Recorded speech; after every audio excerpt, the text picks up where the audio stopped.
பெரும்படையோடு மாநாட்டு திடலை சந்திக்கும் அன்புமணி ராமதாஸ் மாமல்லபுரம் அருகே வருகிற மே 11ஆம் தேதி பாமகவின் சித்திரை முழு நிலவு மாநாடு நடைபெறவிருக்கிறது.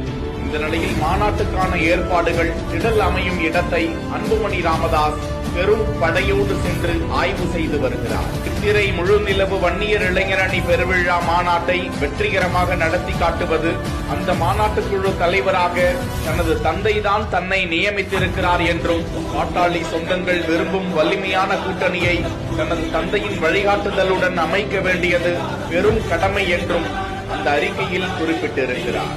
இந்த நிலையில்தான் மாமல்லபுரம் அருகே முழு சித்திரை நிலவு மாநாட்டிற்கான மேடை அமைக்கும் பணி, மற்ற ஏற்பாடுகள் குறித்து கட்சி நிர்வாகிகளோடு சென்று ஆய்வு செய்திருக்கிறார் அன்புமணி ராமதாஸ்.